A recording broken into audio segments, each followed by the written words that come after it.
So I don't know if the music is copyrighted, but yeah. So wait. By the way, welcome to It Gets So Lonely Here. So this is a visual novel. I know most probably you get the idea now of the June of my choice for June uploads. So yeah, it's it's about a little rant. If you well, I'm pretty sure the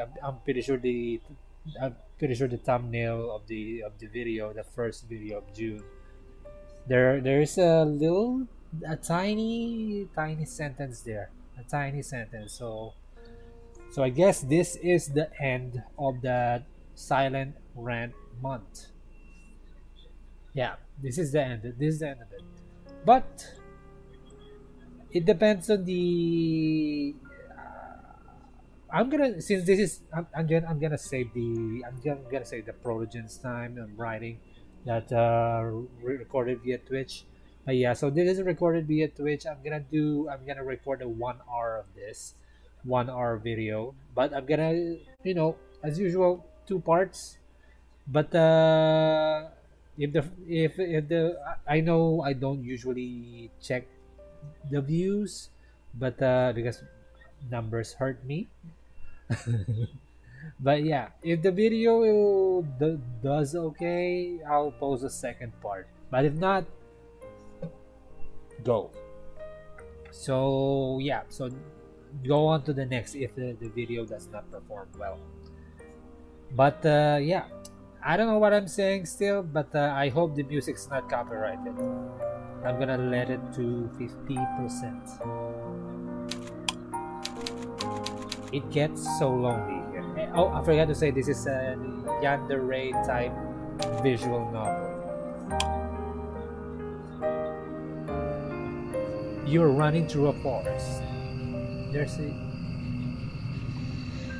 well, oh wait, there's a yeah. You're running through a forest. It is it is late at night. The sky is as black as pitch. There's nothing to light your way. Light your way save for the moon's milky glow, but its rays cannot reach you, not properly. The trees which surround you, jutting out of the earth like eerie monuments to a foreign god, are blotting out most of the light. You cannot see where you're going.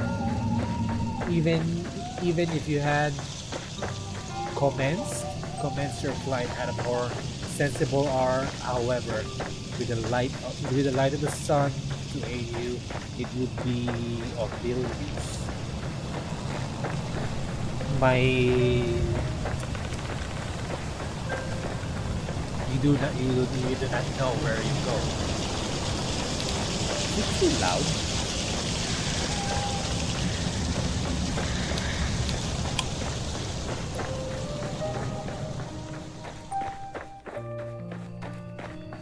I don't know if it's too loud. You have no map, no route, no plan. You're running like a frightened animal, anxious and nervy, with no destination. You have no desire as you run, save to escape. You cannot let yourself be caught. If that were to happen, you were certain that you would be ruined.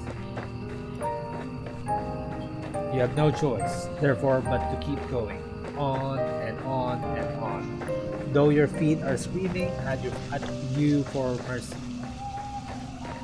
You have no idea how long you have been running. Time has begun to blend together. It has lost all meaning. Something sharp snags at the hem of your skirt. So I am a girl, okay? But you do not have the luxury to pause and examine what is happening. Instead, you tug. Your skirt tears, the sounds bleeding through the forest, and you stumble forward with a shocked grasp. I really hope my voice is heard. Cut for the cut. Yeah, I checked the playback for that. I guess it's okay. So I guess the recording is okay. I usually change my settings. I don't know if that my settings are okay. It's okay. I don't know. I hope this is okay. You're free, but at what cost? Your skirt has been irrevocably damaged. It might be too late to worry about such trivial matters now, though. If you then start running again, and soon she will catch you. Who's she? Then your life will be over. You do not know if she's still following you, but you do not want to risk looking over your shoulder. If you were to see her silhouetted beneath a tree, looking at you with that sickly sweet smile which once ensnared you, you would lose what little nerve you possess. Your legs would lock up and your blood would freeze in your brains. Then you would crumple. You would fall, but you would not hit the ground. She would be there to catch you.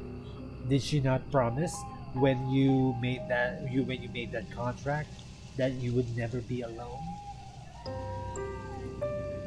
You would like to take back that silly wish of yours, but it is too late for that. It is too late for a lot of things. All you can do is run. You run and run and run while icy fog swirls about your feet. It is cold enough to sap the heat from your body, and you shudder from it. It feels as though you are drowning. It feels as though you are being buried alive. Your knees and your shins meanwhile are bleeding. You cannot endure much more of this. But if you value your own life, you must. You run and you run and you run until, at long last, you reach a fork in the road.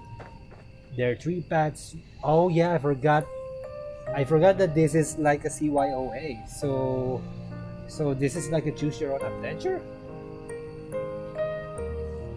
Three paths which split up through the forest. Well, four if you count the path down which you came. You cannot exactly double back on yourself though. Not when you have put so much effort into running forwards. You can only press on. The three paths are signposted, which is something of a strange sight, given you are so deep in the forest. Dark though it might be, you have you have grown accustomed to the shadows. You can just about pick out the writing on this old, dilapidated signpost, curved and slanted though it is. Is it a CYOA? Your fate, if you your fate, if you will forgive me for sounding cliche, is in your hands. Now I wonder. Oh, okay.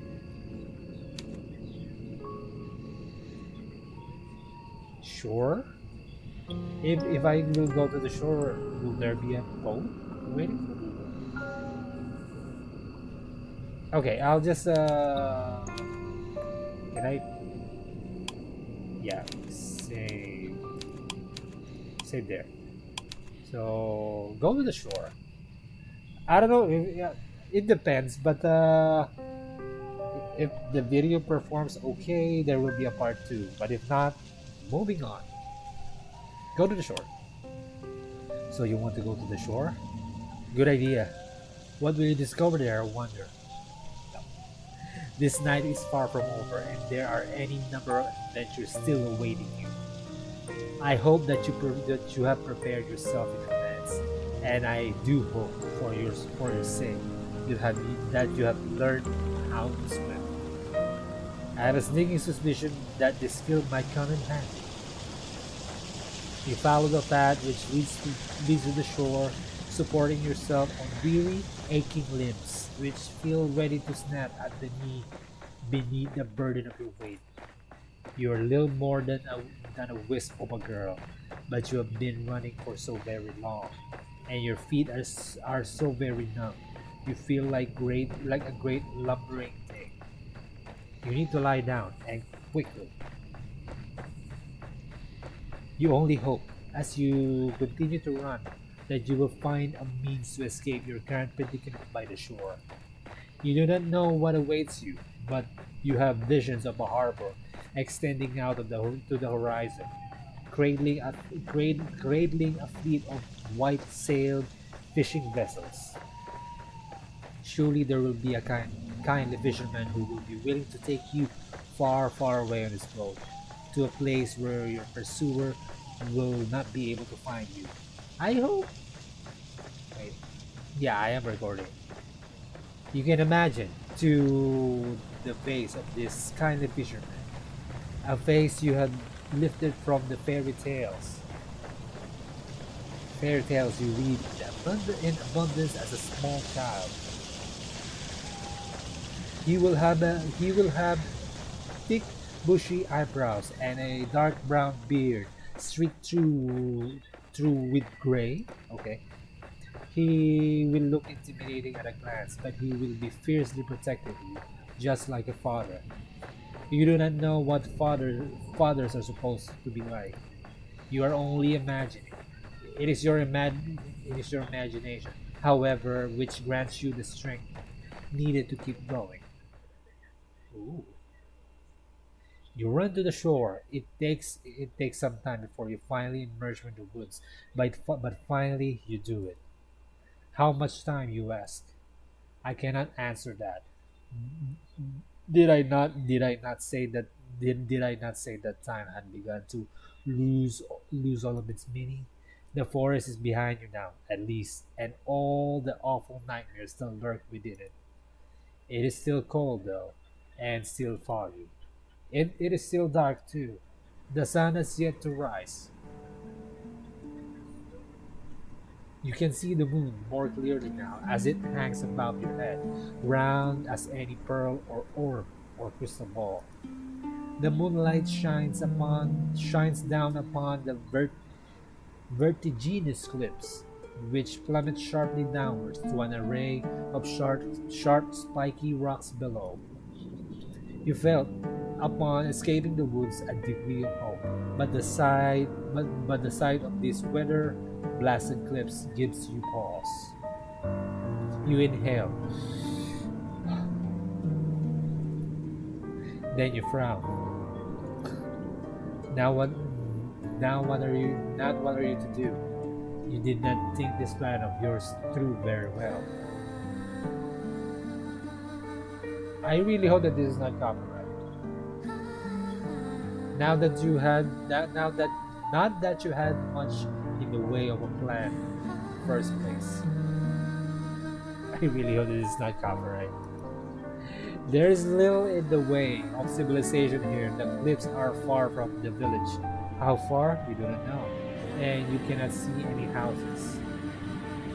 Where exactly will you rest your weary head and what of your weary legs? Fitfully you look around. There is nobody to your east, nor is there anybody to your west. There's no point in looking south. That is the way you came. And when you look to the north, the world falls away from you. The cliffs are too steep to scale, and it's too dark. Naturally, there is not a soul here to help you. You're on your own. I really hope that's not copyrighted. But I don't know if this will be copyrighted. But let's see. Maybe YouTube will remove the music. I don't know. You feel so overwhelmed. You could very well cry. You do not cry, however. You know that tears have never helped anyone. You got yourself into this mess. Now you need to get yourself out of it. It is with this thought it is with this thought in mind that you inhale a lungful of salty oceanic air. Ah. Then you begin your exploration in earnest. You keep away from the edge of the cliffs, afraid that you might slip and take a sudden unfortunate tumble into the abyss below. Whoops. You're not as attached to your mortal body as some humans are, right? But you do not want to die. You still care for yourself, if only a little. And it is this sense of self-preservation which compels you onwards. You glance this way and that, depressing the tall grass beneath your shoes as you search for a place of shelter. Surely there must be Surely there must be somewhere. You cannot see any likely looking settlements. But what is that? What is that over yonder? Could that be a roof? You hurry onwards, hope budding anew in your heart, until at long last you reach your destination. There is a house after all, out here in the wilds, though it doesn't, at a glance, look very welcoming. The solitary house that you have discovered not so far from the cliffs. It's rather unremarkable. It is so small and squat, you cannot imagine it contains within it more than one floor. You cannot even imagine that it contains much more than one room. Though it is dark, it is not dark enough to mask that the cottage has something of a slant to it. It is leaning listlessly to one side like a drunken sailor. The thatched roof, meanwhile, which tops this dwelling, has certainly seen better days. There is a hole in the thatch. There are several holes, in fact, and parts of it look particularly bare, almost bald. That is rather concerning. Should it rain, you will not be properly protected from the elements.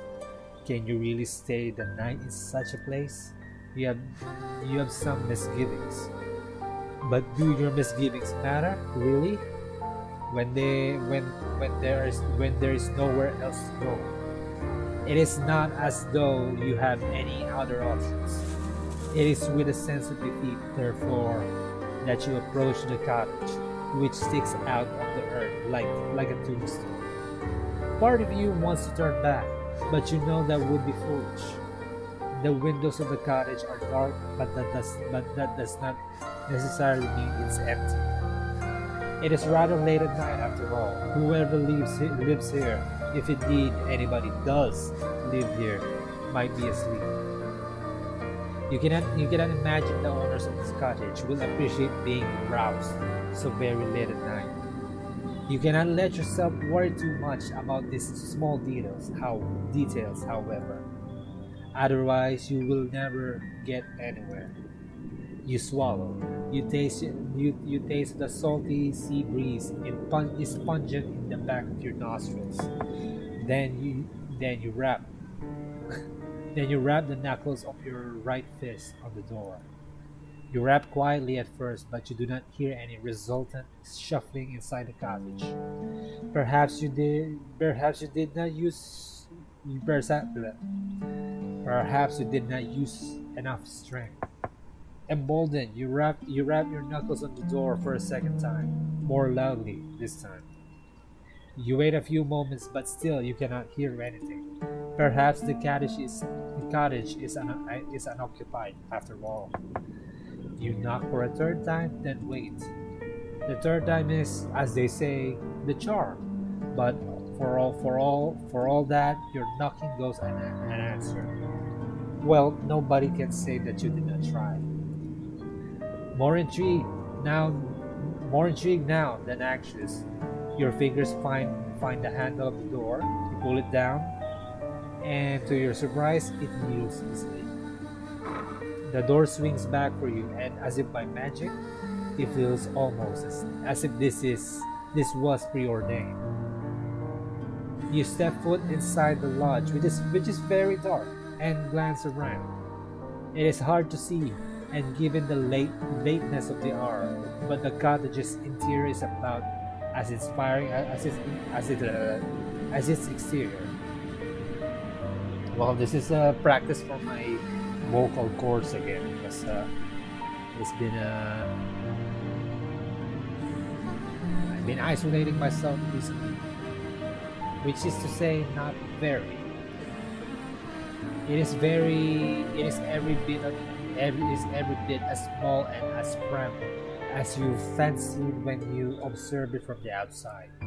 There are a few cupboards which line the walls, a wood fire which has since been extinguished, and a straw pallet on the floor, which must function as a bed. Your search is unsuccessful, however, when it comes to trying to locate other humans. You cannot find another soul. Surely that is to your benefit, no? If nobody else lives here, then you might as well make yourself at home, or as at home as one can be, I suppose, in a small cramped cottage such as this with holes in the roof. You you close the door behind you, then approach a straw pallet. All of a sudden, you feel incredibly weary. The tiredness that assails your limbs is absolute, so intense it overcomes the last of your concerns. You settle down you settle down upon the straw pallet, yawning as you do. It is not it is not comfortable, but being able to lie down eases some of your aches and pains. Lying down even on an uncomfortable makeshift bed, such as this one, is better than standing. It is far, far better than running. Your eyelids fall shut, your lashes melting together, and soothed by the sounds of the wind and the distant rolling of the waves, you fall asleep. Then you begin to dream. It is not uncommon, of course, to dream. The best and the worst of us do it, from queens in their castles to peasants sleeping in the straw. Why? Who is to say who is to say that all you have observed tonight has not, in a sense, been a dream of its own? Oh boy, that's gonna be that's gonna be a lot of talking for for tonight.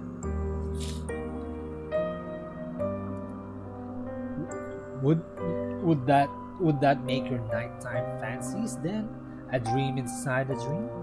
Perhaps our dreams are empty, hollow things stacked inside one another like little wooden dolls.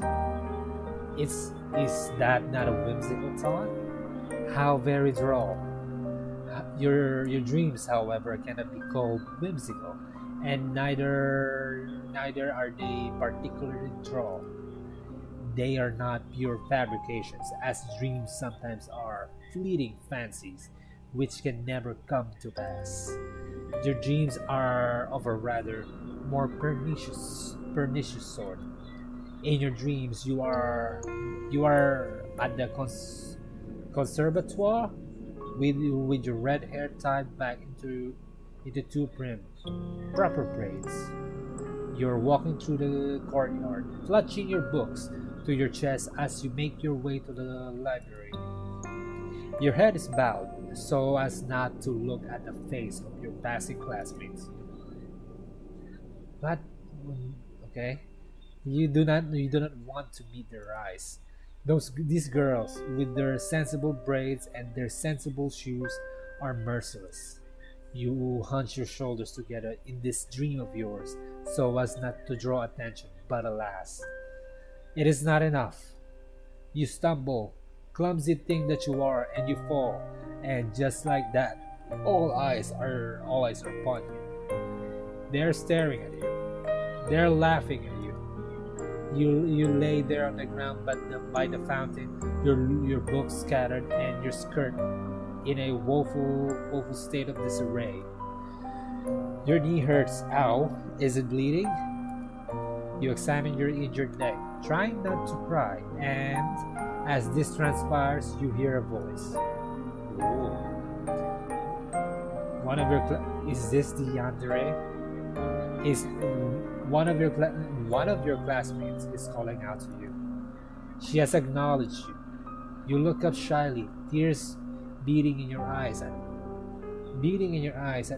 at a girl taller than you and prettier and much more refined. She extends her hand towards you. Does she mean to help you? It cannot hurt to try, can it? Hesitantly, you reach out to accept her offered aid. Her fingers curl around yours tightly, perhaps too tightly. Her nails her nails dig into your skin.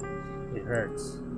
Deftly, the girl pulls you to your feet. Feels like your legs feel weak from your fall, and your knee is still aching, still bleeding. You stumble, feeling out of sorts, but you are not afforded much of an opportunity to gather your bearings. The girl's hands are on your shoulders. She's laughing at you. Then she's pushing you. The sound of the fountain and the running water which drums against its basin is all of a sudden very loud. It is overwhelming. It surrounds you. Then it engulfs you. It is cold as ice. You cannot breathe. The rushing of the water continues, echoing in your eardrums over and over, and then no, you don't want to remember this. I don't want to remember all the bad times, please. What good will it do? It is in the past, where the past ought to remain. You are never going to go back, not even in your dreams. It is this determination which forces you back into the world of the waking with a start.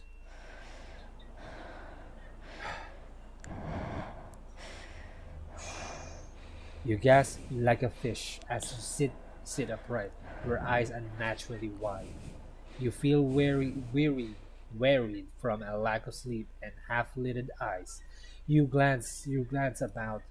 It is still dark inside your cottage. The sky is visible from beyond the windows, splashed still with stars. How long were you asleep? You are not sure.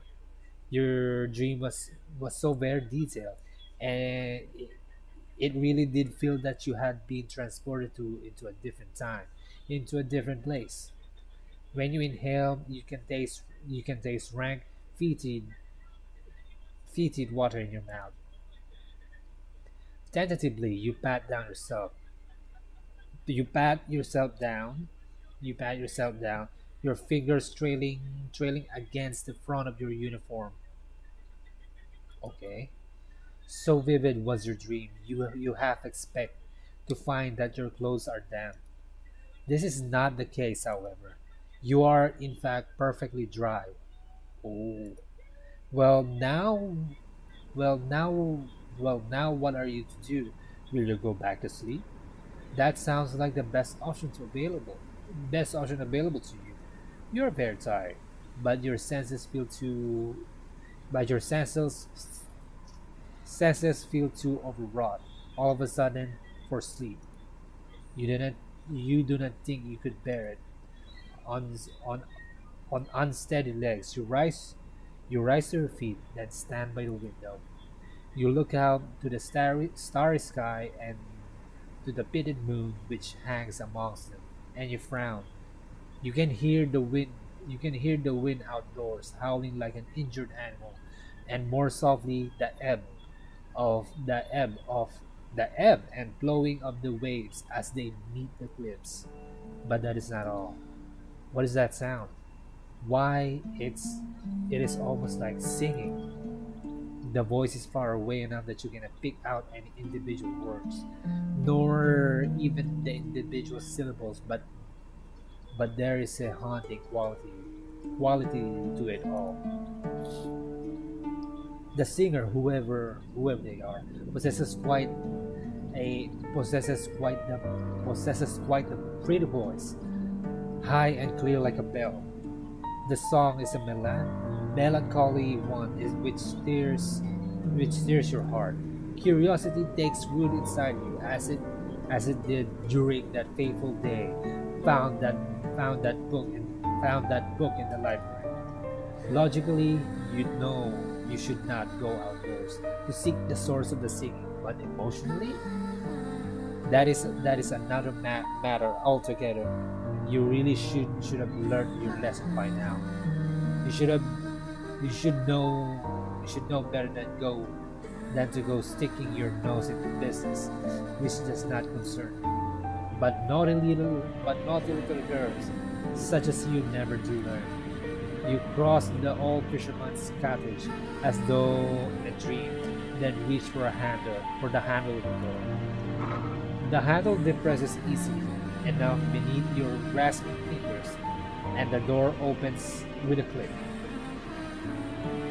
The rest of the world yawns before you, framed in the doorway, all of it bathed in the moonlight. Y- you thought it was cold inside the old cottage, but it is colder.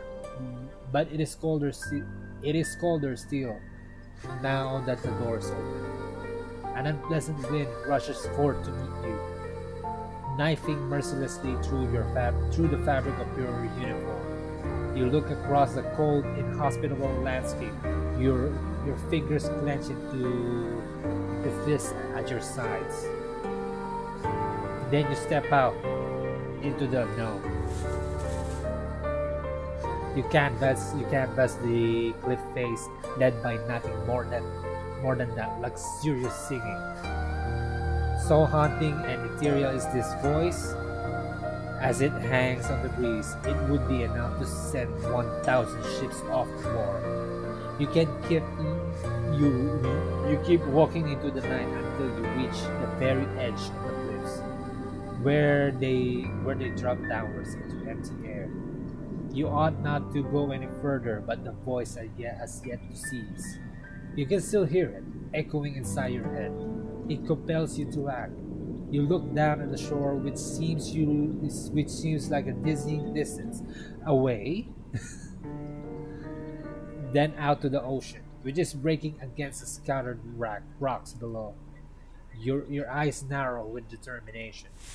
Then you take then you take then you take a step towards the cliff. Time. Okay. 32? Maybe at least 32 minutes. These cliffs are stiff, steep, and then the rocks below them are sharp. You can see them glinting in the darkness, their tips jagged like the teeth of hungry predators. Why did you do that? The cold wind blows the cold wind blows rocking your hair, and you shudder from it. Your shoes were not built for scaling cliffs, and your heels do not have much fun in the way of purchase, particularly not when the cliffs are so steep.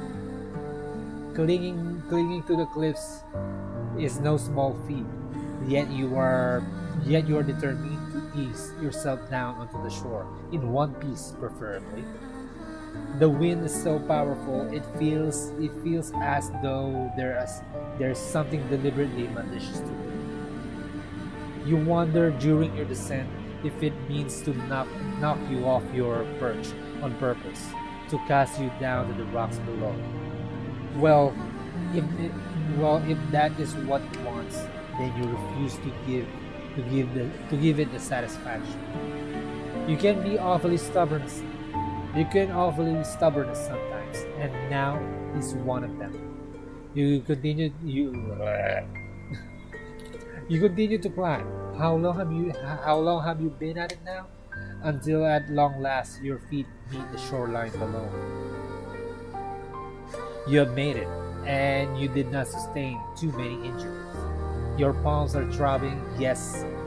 Yes, after gripping those rocks, and you might have a few cuts, but your wounds are of a shallow and superficial sort. Things could have been worse. You flex your fingers. They feel uncomfortably numb and cold alongside it. Your skin is prickling, but at least you can still feel discomfort. At least it is still attached to your bones. Bones. Where where it ought to be, your vital organs consumed within the hollow cavity of your body. You have a lot to be thankful for. This night has, by and large, been quite successful. There, there are no longer any obstacles between you and the mysterious voice which lulled you outdoors. Now you must find them. You set off down the shore on the hunt of the singing voice which has captivated you so. You sidestep sharp, jagged rocks which jut out of the sand like teeth, the rocks which cannot be circumnavigated. Meanwhile, you clamber, clamber, clamber over, clamber over. All the while the sound, all the while the sound of the sea mingles with that of the singing. It provides an ethereal, haunting backdrop to your exploration, one which further adds to surreality of your ah, of your moonlight stroll.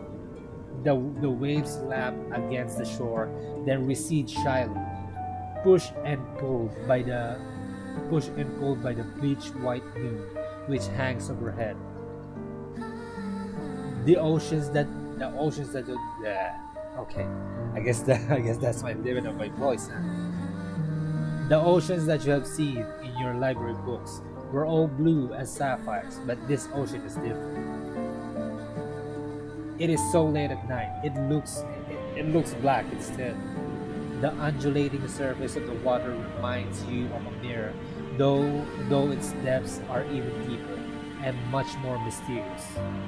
A sense of foreboding settles upon you, but you try to quash it. You will not let yourself be afraid. Whoa, a mermaid. You you round a corner. You wait. Uniform. So the pro tag is a schoolgirl, and now there's a mermaid. Okay.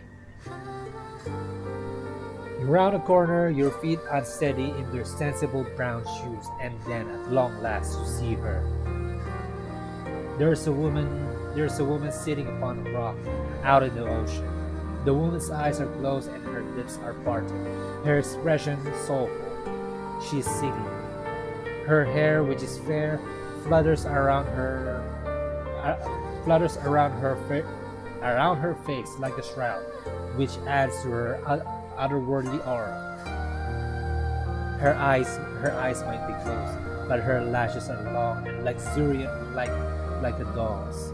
Her lips, meanwhile, which are parted in song, are soft like the freshly plucked petals of a flower.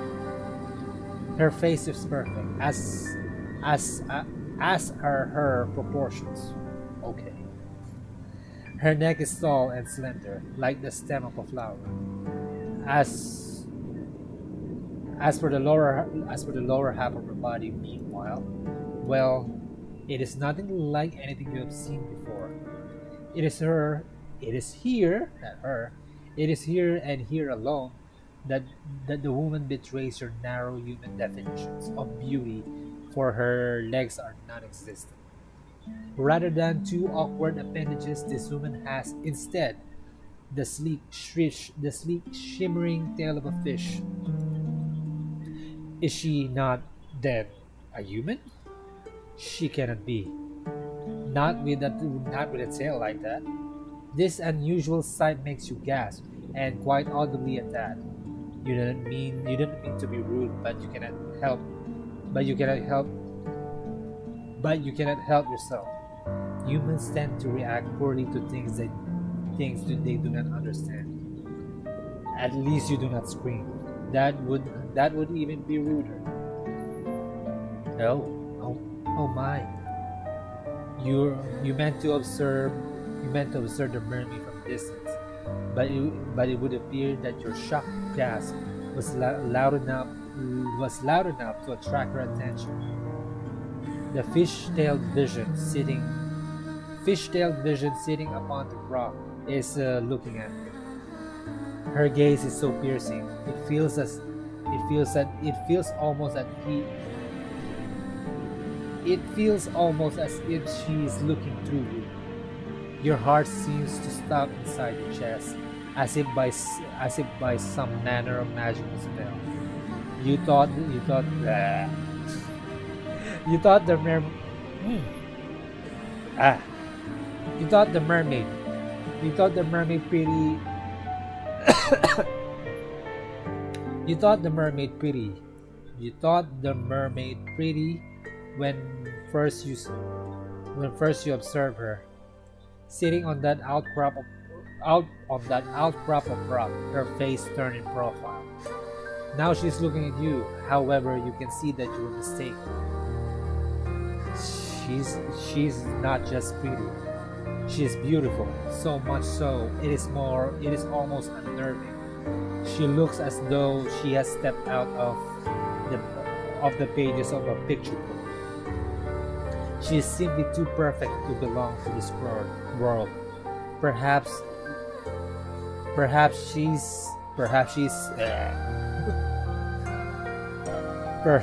some kind of vision, a waking dream, a hallucination.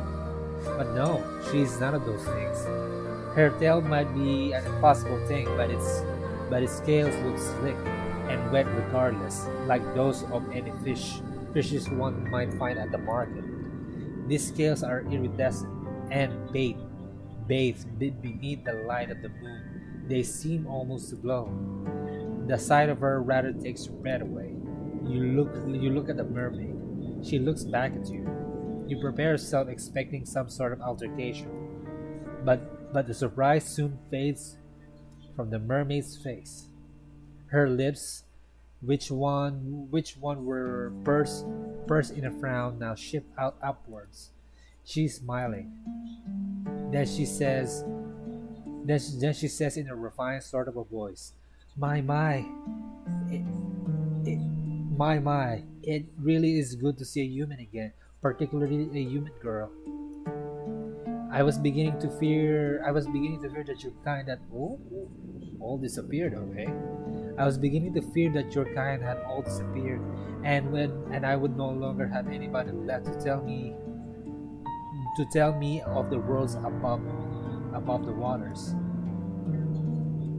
My, this is quite effusive greeting. That's a big word.